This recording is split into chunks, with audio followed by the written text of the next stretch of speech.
Senja yang datang di ujung langit hadirkan jingga yang cemerlang, seperti hangatnya sang mentari, ku tersenyum menikmatinya.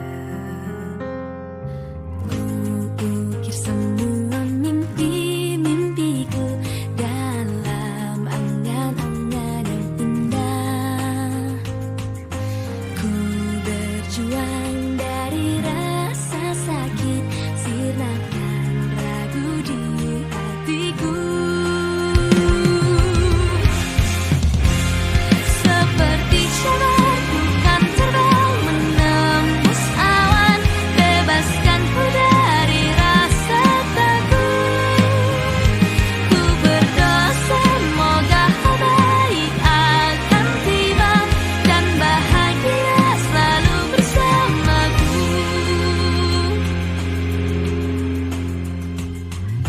Mudah sedih menjadi senyuman untuk harimu yang lebih cerah. Biarkan waktu mengajarkanmu mewujudkan semua mimpimu. Aku terbangkan harapan menembus langit, ku percaya hati kan menuntutku. Mimpiku ini akan jadi nyata dan bahagia selalu ada.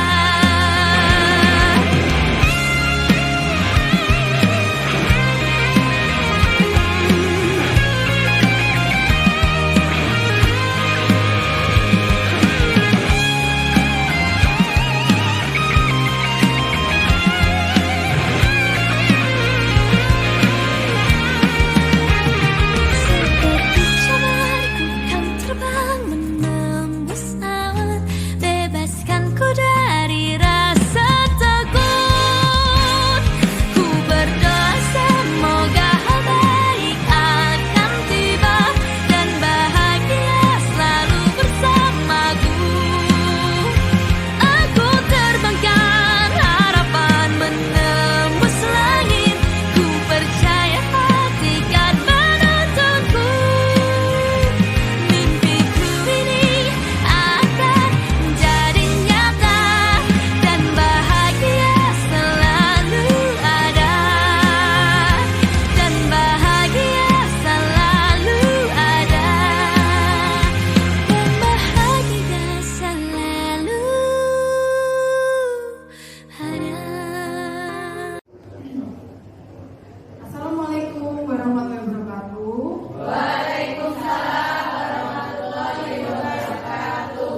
Selamat pagi Bapak Ibu. Selamat pagi. Bagaimana kabarnya hari ini? Alhamdulillah luar biasa. Semangat ya. Semangat.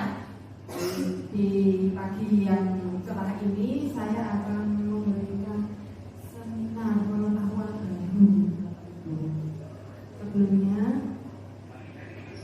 seminar ini berjudul seminar diseminasi budaya positif.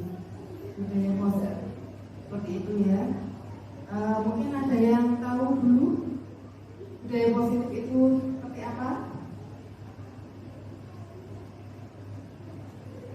Ya, budaya positif itu salah satunya adalah mendukung murid supaya berbudaya yang positif. Itu salah satunya adalah disiplin positif. Nah, biar kita tambah semangat lagi, saya akan memberikan ice breaking. Ini tidak usah kencang-kencang ya Bapak Ibu, karena ice breaking itu adalah untuk membuat kita supaya bersemangat. Nah, ini mungkin di sini ada beberapa guru matematika ya. Saya tidak ingin untuk berpikir kencang-kencang Bapak Ibu yang matematika. Ini SBG saya itu agak mikir, tapi tidak usah tenangan mikirnya. Itu. Yang pertama yaitu, di suatu desa hiduplah dua orang keluarga yang bernama Pak Jamal dan Pak Jamil. Pak Jamal memiliki 3 orang anak, sedangkan Pak Jamil Pak Jamil tidak memiliki anak. Berarti Pak Jamal dan Pak Jamil. Pak Jamal memiliki 19 ekor kambing dan Pak Jamil memiliki 1 kambing. Pak Jamal tadi memiliki berapa kambing, Bapak Ibu? 19. Ya. Akan membagi warisan berupa kambing kepada ketiga anaknya, karena anaknya itu ada 3 ya. Pembagian sebagai berikut. Anak pertama mendapatkan setengah bagian. Anak yang kedua mendapatkan 1/4 bagian. Anak ketiga mendapatkan 1/5 bagian. Berapa ekor kambing dari masing-masing yang diterima anak dari Pak Jamal? Gimana? Monggo yang guru matematika atau mungkin yang lainnya juga bisa. 19 kan kalau dibagi ini 19 ya, anak pertama setengah bagian. Nggak mungkin kalau kambing dibagi setengah nih. Berarti 19 dibagi setengah. Masa yang satu anaknya dapat kepala, yang satu anaknya dapat ekor, kan tidak mungkin ya. Nah ini perlu untuk pengapalan matematika. Gimana, ada yang mau menjawab? Bagaimana? Mungkin Bu Retno mau jawab? Silahkan Bu Retno. Bagaimana? Ya, silahkan Bu Retno.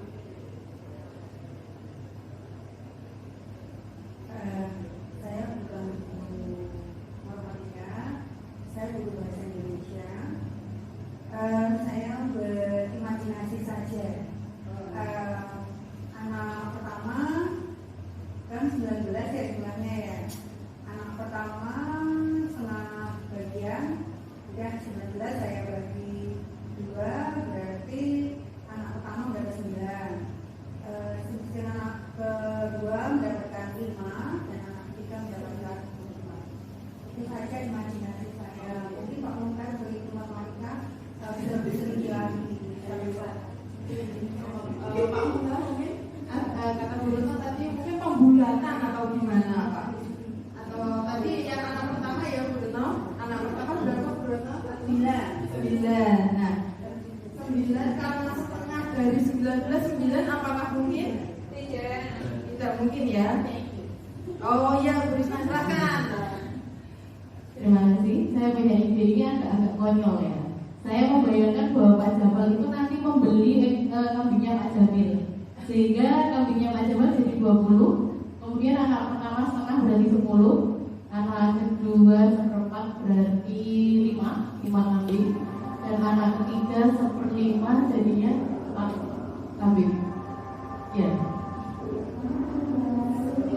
Dan 20 kan setengahnya 10. Nah, seperempatnya bukan 5 ya.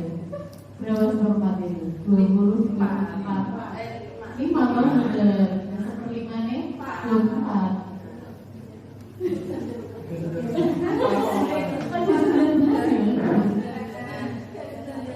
Seperti itu ya. Setiap berarti saya melihat Bapak Ibu guru di sini tuh punya imajinasi yang saya tangkap tadi.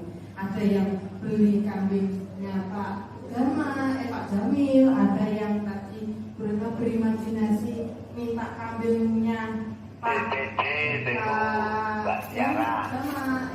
Jamil. Nah seperti itu. Sebenarnya semuanya itu tidak masalah. Yang penting kan ketemu hasilnya itu nanti di akhir ini ketemunya 19 karena warisannya Pak Jamal itu cuma 19 Bapak Ibu, tidak 20 kambingnya. Jadi boleh kita berimajinasi sebagai guru, kan kita punya imajinasi mengharapkan seperti ini, cara yang seperti ini, seperti itu ya. Nah mungkin tadi yang disampaikan Bu Retno ya, kalau Bu Retno tadi 9 ya berarti 9 kemudian 5 4 18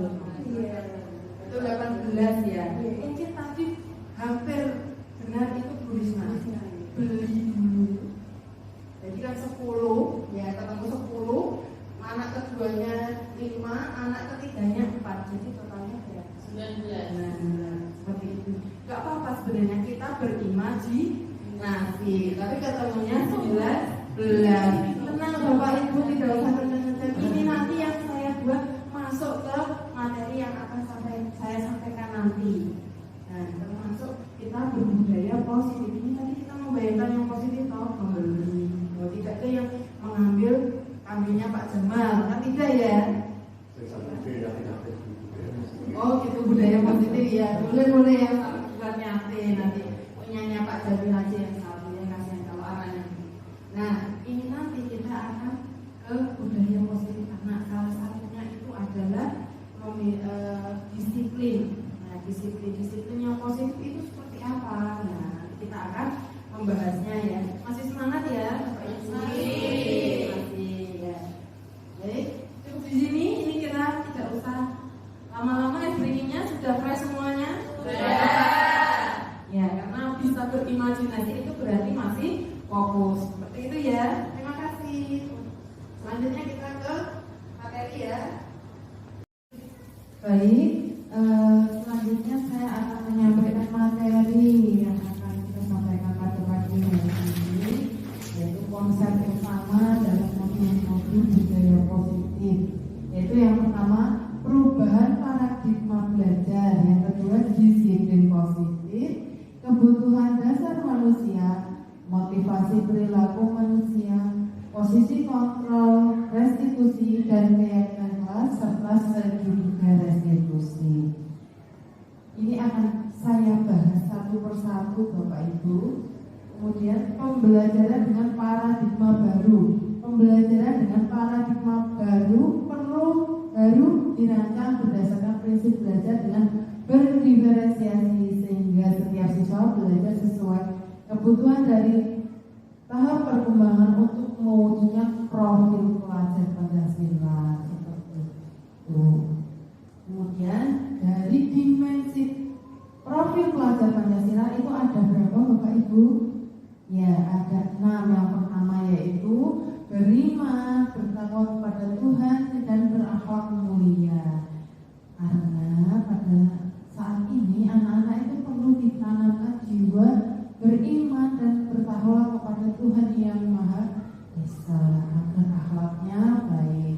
Yang kedua yaitu kebinekaan global.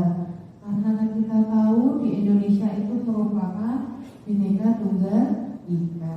Kemudian bergotong royong Bapak Ibu, kreatif, melatih kreativitas anak-anak, kemudian bernalar kritis itu ya, seperti melatih anak untuk berpikir dan bernalar kritis. Kemudian mandiri, menanamkan jiwa mandiri pada anak didik kita agar mandiri dalam segala hal. Sebagai contoh, mandiri dalam menyelesaikan tugas-tugas perkembangannya. Kemudian selanjutnya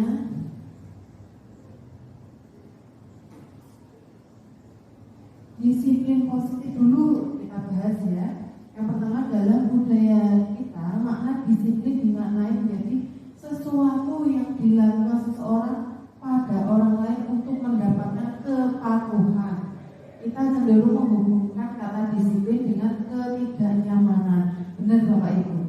Ketika kita melihat ya, itu harus disiplin, artinya disiplin itu taat pada peraturan. Nah seperti itu. Akhirnya kita harus mau tidak mau menaati peraturan. Nah itu yang membuat kita itu nyaman atau tidak, seperti itu ya.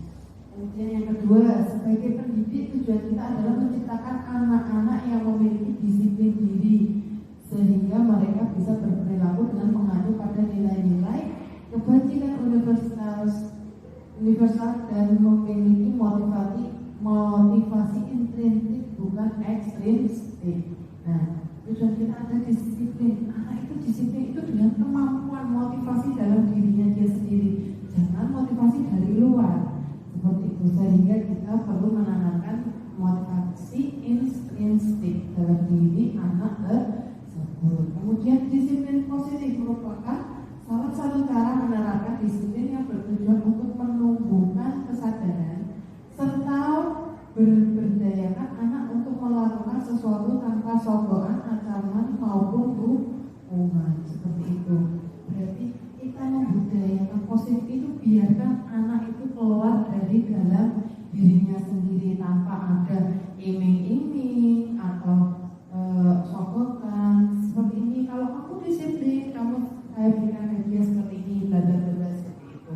Nah, jangan Bapak Ibu, kita biarkan, kita berikan masukan supaya anak itu biar dari dalam dirinya sendiri itu mendapatkan disiplin. Seperti itu ya. Kemudian, nah, yang selanjutnya adalah 5 kebutuhan dasar manusia. Pada dasarnya, manusia itu memiliki 5 kebutuhan dasar. Yang pertama yaitu survival atau bertahan hidup. Manusia itu pasti akan berpikir bagaimana dia bisa bertahan. Kemudian belonging, cinta manusia itu ingin mendapatkan kasih sayang, cinta dari orang-orang sekitar seperti teman, keluarga, kerabat dan saudara. Itu kebebasan. Setiap manusia itu pasti menginginkan yang namanya kebebasan. Salah satunya kebebasan itu adalah manusia ingin merasakan alam luas seperti itu. Jadi tidak perlu dia harus menerima segala sesuatu di satu ruangan. Pasti dia ingin bebas, ingin melihat-lihat keluar. Kalau bahasa sekarang itu healing seperti itu, mengeksplor dirinya dengan alam sekitar seperti itu. Kemudian kesenangan, manusia itu pasti memiliki yang namanya saya ingin menyenangkan dirinya sendiri. Bagaimana caranya? Nah, seperti itu kebutuhan kesenangan. Kemudian kekuasaan itu dalam artian manusia itu pengen dia itu memiliki saya ingin menjadi presiden, saya ingin menjadi seperti kepala sekolah atau seperti pengusaha. Nah, seperti itu. Berarti dia itu memiliki yang namanya menginginkan kekuasaan. Kalau saya jadi kepala sekolah, kalau saya jadi presiden, pasti saya memiliki kedudukan atau posisi seperti itu. Kemudian lanjutnya motivasi perilaku manusia. Motivasi merupakan dorongan yang timbul dalam diri seseorang secara sadar atau tidak sadar untuk melakukan suatu tindakan dengan tujuan tertentu. Dengan tujuan tertentu salah satunya motivasi itu adalah dorongan. Jadi dorongan yang timbul dalam diri kita atau motivasi secara intrinsik. Seperti itu ya. Yang pertama yaitu menghindari ketidaknyamanan dan hukuman. Nah, motivasinya apa? Dia melakukan suatu tindakan. Oh, ternyata dia menghindari suatu hukuman atau saya tidak nyaman di posisi ini. Jadi dia menghindari itu. Nah, cara murid melakukan disiplin karena ia takut dihukum. Ini namanya motivasi ekstrinsik. Peraturan di sekolah, anak yang terlalu 15 menit akan dihukum untuk keliling lapangan. Katakanlah sebagai contoh seperti itu. Nah, maka dia menghindari ketidaknyamanan dengan cara apa? Ya motivasi dari orang-orang sekitar. Makanya datang ke sekolah jangan terlambat. Nah, akhirnya dia tidak akan datang ke sekolah dengan terlambat karena takut apa? Takut dihukum itu tadi. Seperti itu Bapak Ibu. Yang memotivasinya apa? Karena ketakutan yang untuk dihukum. Kemudian mendapatkan imbalan atau penghargaan dari orang lain. Kemudian itu motivasinya. Anak itu melakukan seperti itu. Seperti yang saya sudah sampaikan tadi di pembuka bahwa anak sebagai contoh seperti ini. Ibu akan memberikan kalian bintang kalau kalian mau berbaris dengan rapi. Nah, berarti kan anak itu akan berpikir mendapatkan imbalan dengan cara mendapatkan bintang kalau dia berbaris rapi. Tapi apa yang dilakukan setelah anak itu tidak mendapatkan bintang? Nah, tidak mendapatkan bintang pasti anak itu tidak akan berbaris rapi. Itu motivasi dalam dirinya dia. Semua orang pasti akan timbul seperti itu. Kita memberikan penghargaan. Kemudian menghargai nilai-nilai kebajikan diri sendiri. Menghargai nilai-nilai kebajikan diri sendiri.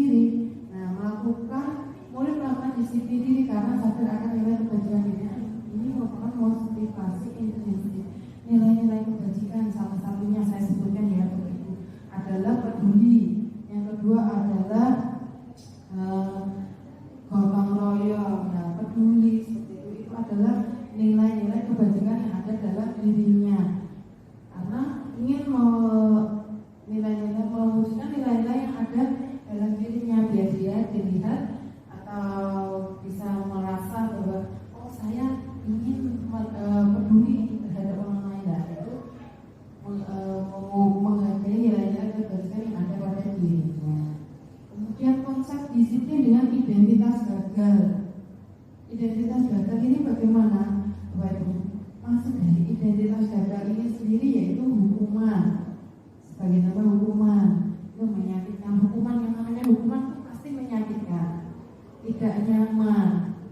Murid takut, jadi merasa takut ya, memaksa. Mau tidak mau kamu harus patuh dan taat.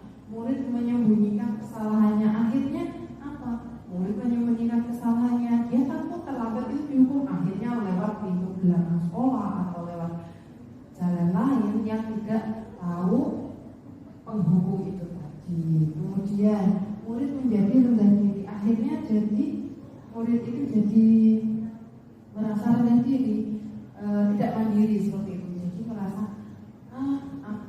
saya pun pasti nanti akan dihukum seperti itu. Mental tidak akan terbentuk. Kemudian jika kita memberikannya dengan penghargaan, tapi tidak terus secara terus-menerus ya Bapak Ibu. Penghargaan itu yang ditimbulkan nanti seperti tidak efektif. Nah itu tadi kecanduan saya bilang, diberikan bintang. Kalau tidak diberikan bintang berarti dia tidak akan baris rapi. Merusak hubungan atau sifat diri antara dengan teman satu dengan teman yang lainnya pasti akan ini. Kemudian mematikan kreativitas, akhirnya anak itu jadi nanti yang bisa menyelesaikan sekian ini tugas-tugas ibu beri nilai plus seperti itu katakanlah. Nah itu akhirnya anak yang menyelesaikan saja, tidak ada kreasi-kreasi yang timbul dari kreativitas yang dimiliki.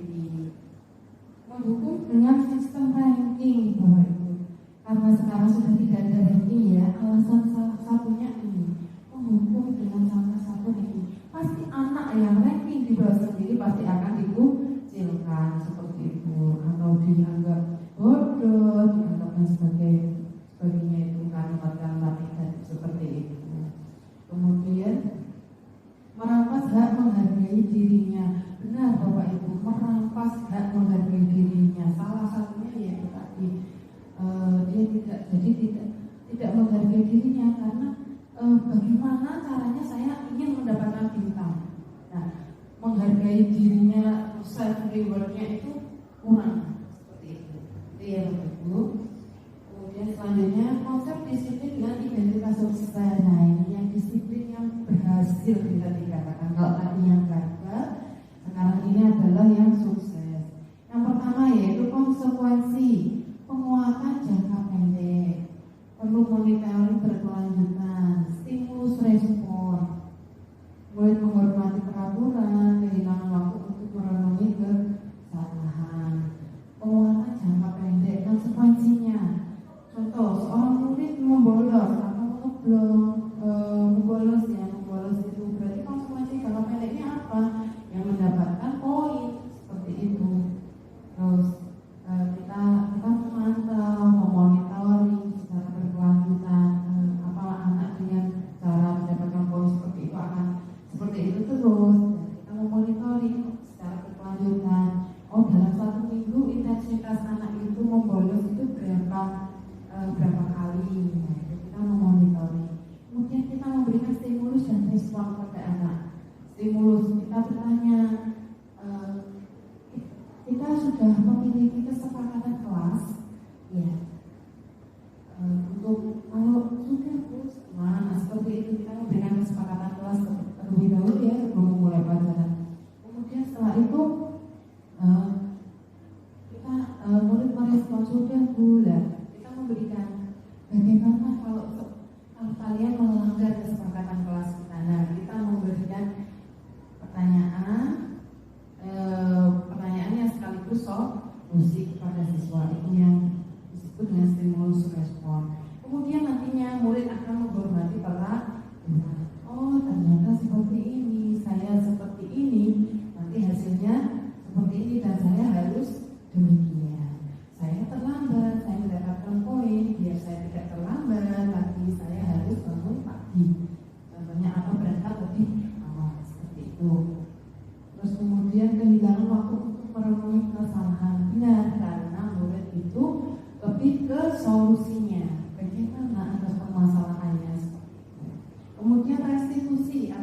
disiplin, murid lebih bertanggung jawab untuk perilakunya, fokus pada pemecahan masalahnya karena kita menanyakan solusinya tadi. Kemudian murid menghormati dirinya dan orang lain, dia lebih menghormati. Oh, kita tidak, ibaratnya itu seperti kita tidak usah desek-desekan, kita tidak usah iri, saling iri seperti itu. Kemudian teori kontrol dirinya memegang kontrol. Salah satu kontrol dalam diri manusia adalah dirinya sendiri. Kemudian murid bersemangat memperbaiki kesalahan. Nah, bersemangat dirinya. Oh, jadi saya harus bersemangat supaya tidak mendapatkan poin sekian. Yang seperti itu. Gitu ya, Bapak Ibu. Kemudian konsep disiplin. Konsep disiplin ini pendekatan restitusi sebuah cara menanamkan disiplin positif pada murid. Pengertian restitusi. Restitusi adalah proses menciptakan kondisi bagi murid untuk memperbaiki kesalahan mereka sehingga mereka bisa kembali pada kelompok mereka dengan karakter yang lebih kuat. Nah, seperti itu. Berarti dia itu sekarang kan musim ya Bapak Ibu, generasi anak sekarang itu generasi strawberry. Ya, seperti itu. Generasi strawberry itu apa? Generasi strawberry yang mentalnya tidak kuat seperti anak-anak pada zaman dahulu. Jadi senggol Siti bilang, saya diginikan. Nah, itu generasi strawberry. Nah, gimana melatih generasi strawberry supaya berkarakter yang lebih kuat? Dengan cara ya kita restitusi. Nah, kemudian kita lanjut ya, ciri-ciri restitusi. Bukan menebus kesalahan, namun belajar dari kesalahan. Bukan menebus kesalahan. Oh, saya kalau menebus, saya salah, ya saya harus belajar, saya harus lebih disiplin, kayak gimana? Nah, tidak, tapi dia belajar dari kesalahan. Oh, ternyata saya datang terlambat, saya bangun kesiangan, itu pasti saya akan terlambat datang ke sekolah. Jadi saya besok harus bangun lebih awal agar saya tidak terlambat datang ke sekolah. Tawaran bukan paksaan. Nah, seperti tadi yang ditawarkan, gimana? Menurut kamu ini konsekuensinya benar tidak? Salah tidak? Nah, kita menawarkan, itu perilaku yang salah tidak? Nah, itu perilaku yang baik tidak? Nah, kita tawarkan. Kemudian menuntut untuk melihat ke dalam diri.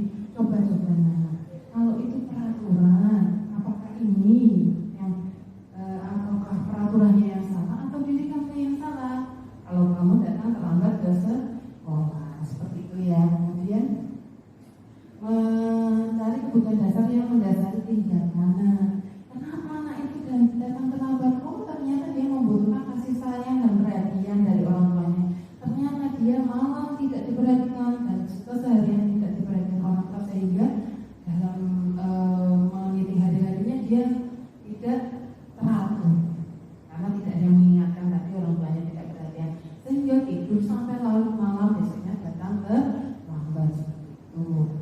Kemudian fokus pada karakter bukan tindakan. Nah, yang dibentuk ini adalah karakter, sekali lagi Bapak Ibu, bukan tindakan. Kita tidak perlu menghukum keliling lapangan 10 kali atau apa.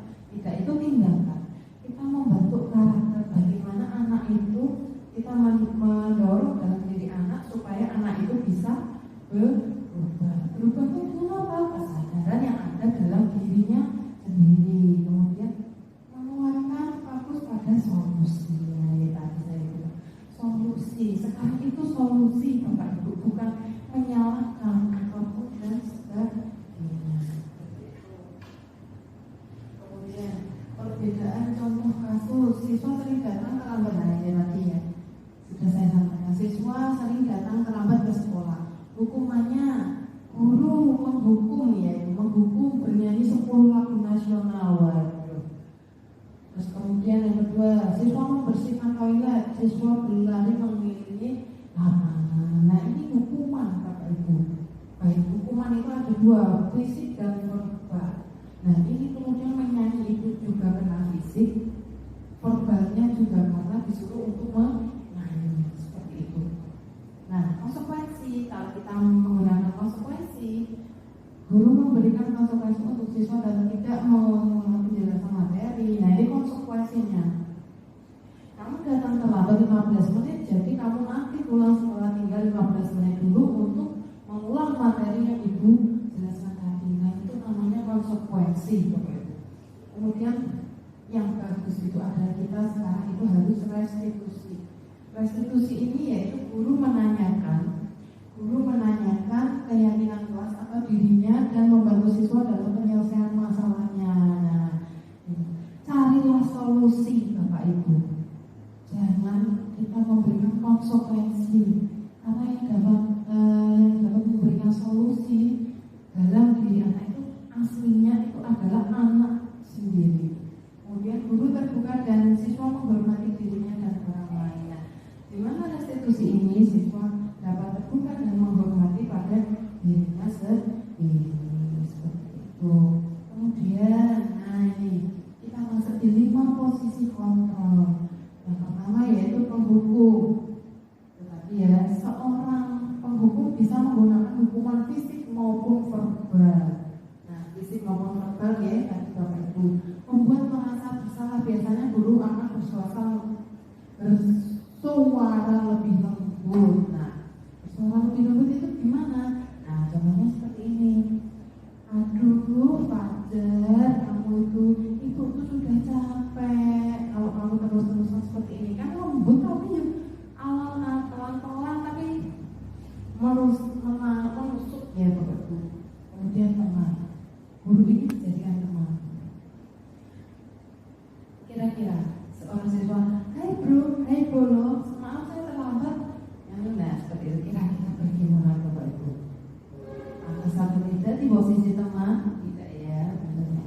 Kemudian pemantau, yang namanya pemantau, Bapak Ibu guru hanya memantau.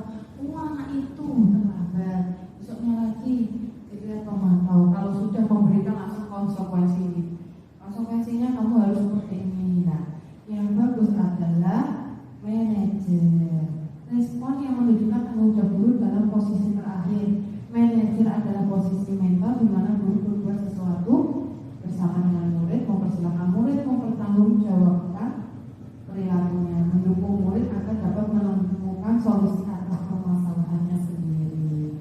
Nah, berarti manajer ini adalah ya guru itu mendampingi, menuntut serta membantu siswa menemukan solusi atas masalah yang dihadapi oleh siswa itu sendiri, seperti itu ya.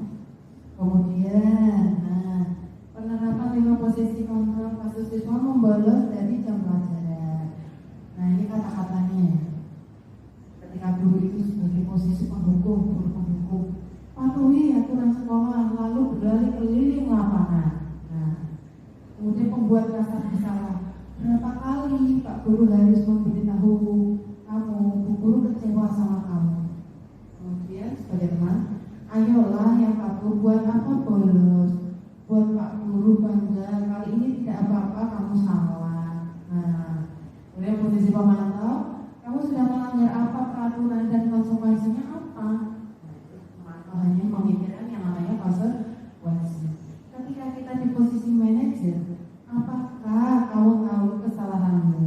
Kira-kira bagaimana kamu memperbaiki kesalahan ini? Nah, ini disertai dengan yang namanya solusi.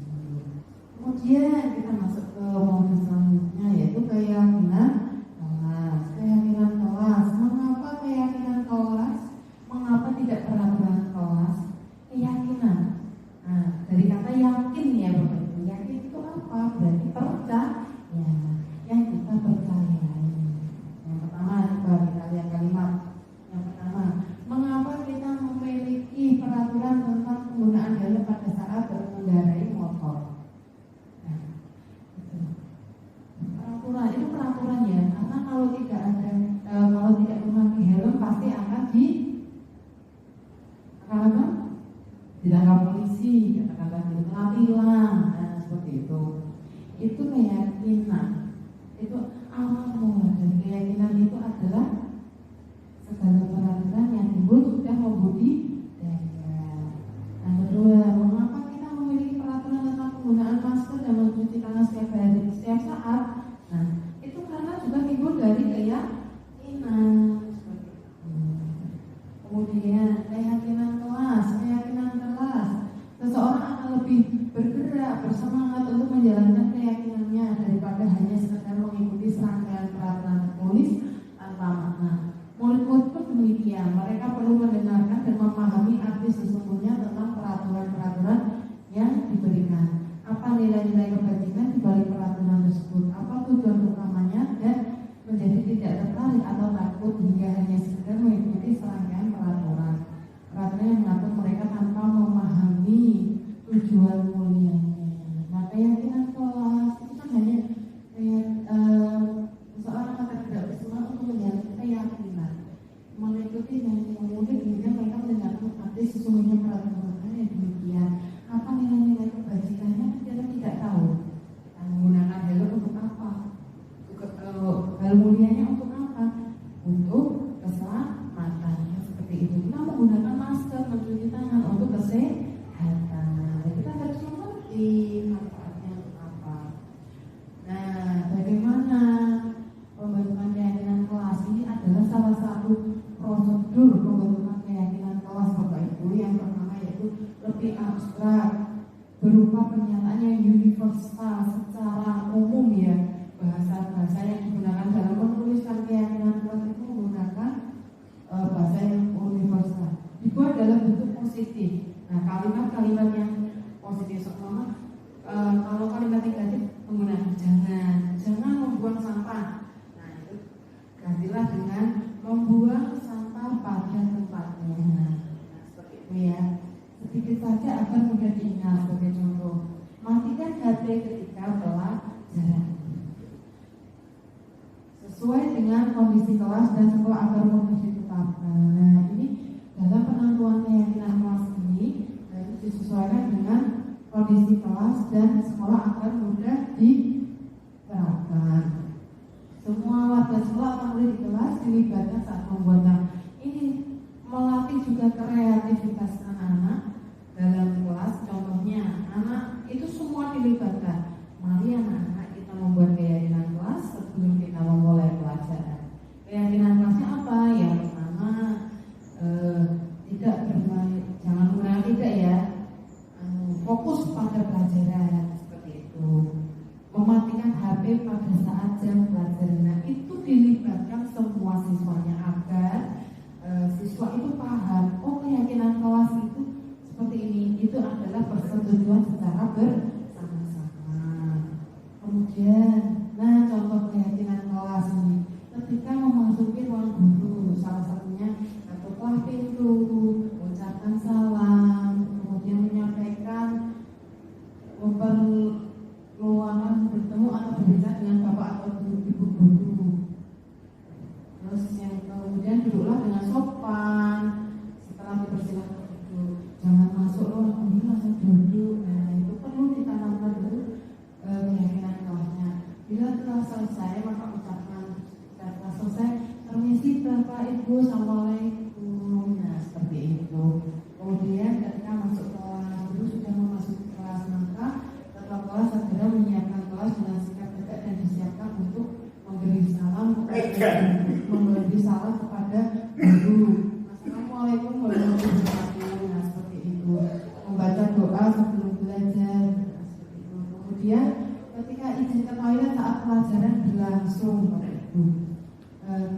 Ketika izin ke toilet pada saat pelajaran berlangsung, tidak memotong pembicaraan guru. Nah, melihat gurunya baru menerangkan. Nah, kita harus punya kesepakatan. Kalau ingin izin ke belakang nanti dulu melihat guru setelah selesai menerangkan dulu, duduk atau mungkin lagi diam, itu baru anak dipersilakan izin untuk ke toilet. Kemudian tidak memanggil atau meminta sesuatu pada guru dari arah belakang atau jarak jauh. Nah, tidak boleh ya. Nah, seperti itu. Kemudian permisi, maaf Bapak Ibu. Nah, setelah menghindari selesai dari toilet masuk kelas itu izin Bapak Ibu. Jangan langsung masuk kelas. Nah, itu perlu ditanamkan pada siswa kita pada saat ini. Kemudian ketika mengakhiri kelas, ketika guru sudah selesai mengajar, ketua kelas menyiapkan untuk duduk siap bersiap dan berdoa mengakhiri pelajaran. Itu juga ditanamkan dalam keyakinan kelas. Kemudian Assalamualaikum warahmatullahi wabarakatuh. Terima kasih Pak Bu. Assalamualaikum warahmatullahi wabarakatuh. Nah, itu perlu untuk ditanamkan. Kemudian ini salah satu contoh, kita beri checklist ketika kesepakatan kelas ya Bapak Ibu. Kesepakatan kelas contohnya hadir tepat waktu, berpartisipasi aktif dalam diskusi, menghargai pendapat peserta lain. Semua pendapat dan pertanyaan berharga. Nah, penggunaan telepon genggam hanya saat di luar kelas atau saat keperluan pelajaran. Aktifkan mode diam, menjaga kebersihan ruang kelas dan lingkungan sekitar. Nah, seperti itu. Mengembalikan perlengkapan yang disediakan di tempat perlengkapan. Ini adalah salah satu contoh dari penerapan kesepakatan kelas. Kemudian segitiga restitusi. Segitiga restitusi yaitu menstabilkan identitas kita semua untuk melakukan hal terbaik yang bisa dilakukan. Validasi tindakan yang salah, semua perilaku memiliki alasan dan menanyakan keyakinan. Kita semua memiliki motivasi internal. Ini adalah salah satu segitiga restitusi Bapak Ibu. Kamu tentu mempunyai alasan untuk mengapa melakukan itu. Keyakinan apa keyakinan kelas apa yang telah kita sepakati? Kamu ingin menjadi orang yang seperti apa? Nah, seperti itu. Salah satu. Kemudian standar pendidikan nasional. Dalam penerapan program disiplin positif, hendaknya guru memiliki standar kepribadian profesional. Standar kepribadian profesional sudah ya Bapak Ibu. Ini kan sudah kita miliki ya, karena kita sebagai guru yang memiliki kepribadian profesional sosial yang baik, di mana guru mampu beradaptasi pada posisi kontrolnya. Nah, ini adalah video salah satu yang praktek baik yang saya lakukan.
Baik, kita sudah sampai di akhir acara kita. Saya sudah menyampaikan materi tadi mengenai budaya positif. Bapak Ibu, ada yang ingin ditanyakan?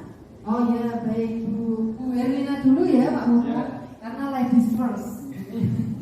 Baik Bu Herlina.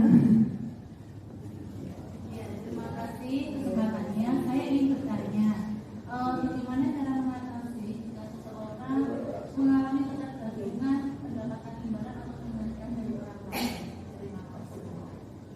Baik, ini termasuk di teori motivasi ya. Saya bukakan dulu teori motivasi.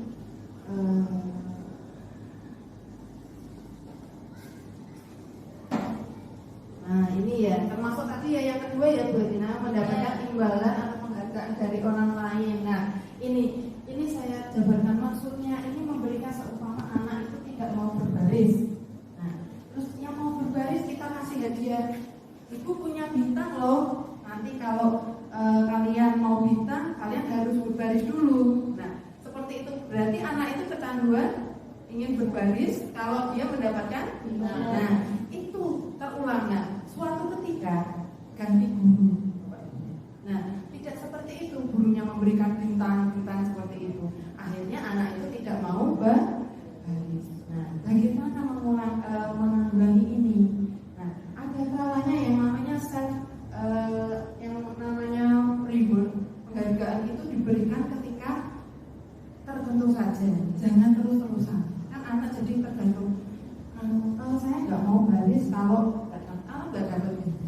Nah, seperti itu. Nah, ini sudah kejadian, bagaimana mulainya? Nah, sedikit demi sedikit, jadi tidak langsung instan. Besoknya nggak usah kasih bintang. Nah, tetap kita kasih, tapi kita ganti dengan yang cara-cara yang lainnya. Contohnya seperti gini, kalau kamu mau baris, berarti kamu menjadi anak yang lebih baik. Nah, seperti itu kan dia akan menerapkan ke perilaku seperti itu. Nah, jadi tidak memberikan hadiah berupa hadiah ya, barang seperti itu. Biasanya anak ketangganya seperti itu. Tapi itu pun juga harus bertahap seperti itu. Berarti bagaimana? Iya, paham. Terima kasih. Terima kasih. Oke, tadi Pak Mukhtar ya, bagaimana? Oke, baik, terima kasih waktunya. Pada penerapan 5 posisi kontrol, contoh posisi kontrol yang paling baik di dalam penerapan disiplin itu yang bagaimana? Ya, tadi ada berapa ya posisi kontrol? Tadi ada 5. Ada 5 diantaranya penghukum, pembuat rasa bersalah, teman, pemantau, dan manajer seperti itu. Nah, kira-kira dari 5 ini yang baik itu yang mana, Bapak Ibu? Manajer, benar. Kenapa kok manajer? Nah, manajer ini coba kita, apakah kamu tahu kesalahanmu? Kira-kira kamu bagaimana memperbaiki kesalahan? Ini ada yang namanya penyadaran juga kepada siswa kalau siswa itu bersalah. Kemudian ada konsekuensinya dan kemudian ada solusi. Ketika kita melihat menghukum, ini sudah nggak musim Bapak Ibu. Menghukum apalagi anak terlambat suruh push up 10 kali, lari 15 kali lapangan, nah itu sudah tidak musim. Karena anak itu akan terluka di dalam hatinya, akan teringat terus. Kemudian dia membuat rasa bersalah. Ini itu sering dikira Bu Guru atau Pak Guru sukanya ngambek. Identiknya seperti itu. Anak bersalah, kamu tuh apa nggak sadar kok ibu tuh sudah capek, sudah. Nah, saya sudah nggak mau lagi. Nah, anak merasa bersalah, akhirnya berpikir bahwa guru saya itu ngambek. Nah, kemudian kemana? Ini guru dan murid itu ada kalanya di posisi teman, ada kalanya di posisi sebagai pendidik. Kalau kita sama-sama di posisi teman, kira-kira ketemu gurunya, halo bro, halo bolo, nah seperti itu kan. Juga kita tidak istilahnya tidak dihargai oleh murid. Kemudian memantau dari jauhan, guru itu memantau. Nah itu murid saya ini kok perilakunya kayak gitu. Nah tidak ada solusi, hanya memantau, mengintai. Berarti yang paling bagus adalah disadarkan dulu anaknya, kamu tahu kesalahanmu apa. Nah kemudian kira-kira kamu gimana memperbaikinya? Oh iya Bu, saya perilaku saya salah, ngobrol sama seperti itu. Nah terus solusinya gimana? Saya tidak akan mengulanginya belum lagi. Nah berarti ada 3 kategori di dalam situ. Seperti itu ya, Pak Mukhtar. Ada yang ditanyakan lagi? Sudah ya. Ada yang tanya lagi Bapak Ibu? Sudah cukup. Baik, sebelum saya tutup, kita refleksikan secara bersama-sama dulu apa yang sudah saya sampaikan tadi. Pertama, kita menggunakan rumus 4F ya, refleksi. Yaitu faktanya, kita hari ini membahas mengenai apa tadi? Budaya positif. Pada hari ini, kemudian perasaan Bapak itu gimana setelah saya menyampaikan? Senang, tambah pengetahuan buatan Bapak ini. Terus ke depan finding ya ke depannya Bapak Ibu itu mau bagaimana setelah mendapatkan seperti ini, atau mau jadi guru yang bagaimana? Guru manajer ya, ke depannya sudah tahu ya, karena menghukum sudah jelas, membuat bekas-bekas seperti itu. Yang paling baik adalah manajer. Jadi ke depannya insya Allah Bapak Ibu nanti bisa menerapkan dengan posisi kontrol siswa itu mengenai manajer seperti itu. Ibu acara yang materi yang saya sampaikan. Terima kasih Bapak Ibu atas kehadirannya. Bapak Kepala Sekolah juga terima kasih. Selanjutnya saya ikut acara hari ini alhamdulillah dengan bacaan hamdalah secara bersama-sama. Semoga kita ke depannya semakin fresh, semakin sukses, semakin bertambah yang positif-positif seperti itu. Terima kasih. Wabillahi taufiq wal hidayah. Wassalamualaikum warahmatullahi wabarakatuh. Waalaikumsalam.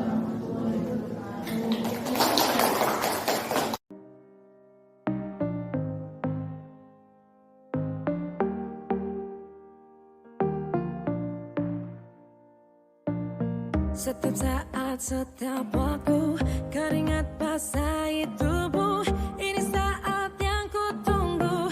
Hari ini ku buktikan, ku yakin aku kan menang.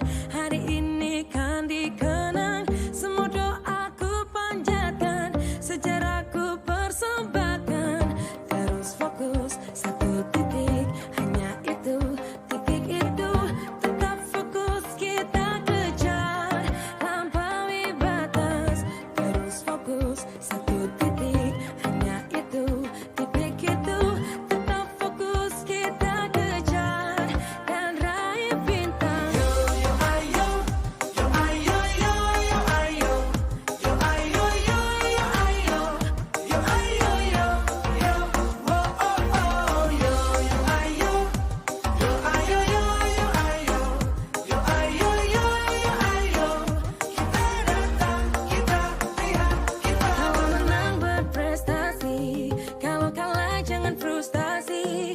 Kalau menang solidaritas, kita galang sportivitas. Kalau menang berprestasi, kalau kalah jangan frustasi. Kalau menang solidaritas, kita galang sportivitas. Oh, oh, oh.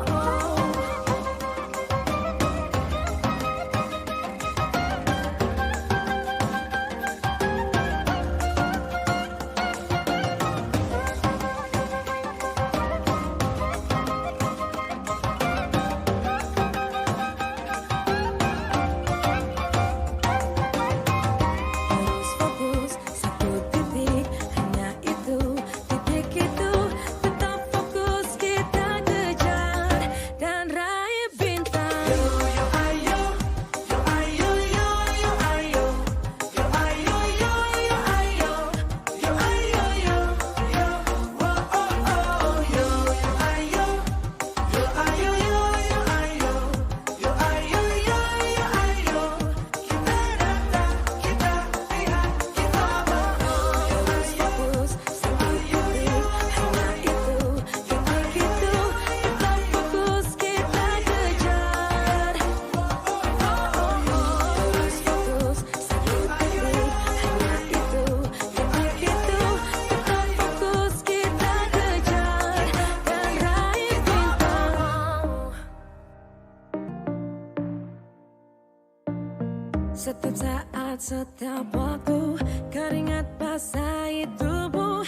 Ini saat yang ku tunggu.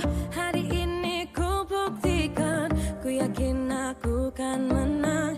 Hari ini kan dikenang, semua doaku panjatkan, sejarahku persembahkan. Terus fokus, satu titik, hanya itu, titik itu. Tetap fokus, kita kejar, lampaui batas. Terus fokus, satu titik, hanya itu,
Setiap saat, setiap waktu, keringat basahi tubuh.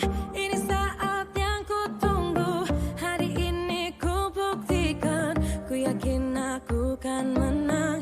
Hari ini kan dikenang, semua doaku panjatkan, sejarahku persembahkan. Terus fokus, satu titik, hanya itu, titik itu. Tetap fokus, kita kejar, lampaui batas. Terus fokus, satu titik, hanya itu, titik itu. Tetap fokus, kita kejar, dan raih bintang. Yo yo ayo, yo ayo yo yo ayo, yo ayo yo yo ayo, yo ayo yo yo, oh oh oh, yo yo ayo, yo ayo yo yo ayo, yo ayo yo yo ayo. Kita datang, kita lihat, kita. Kalau menang berprestasi, kalau kalah jangan frustasi. Kalau menang solidaritas, kita galang sportivitas. Kalau menang berprestasi, kalau kalah jangan frustasi. Kalau menang solidaritas, kita galang sportivitas.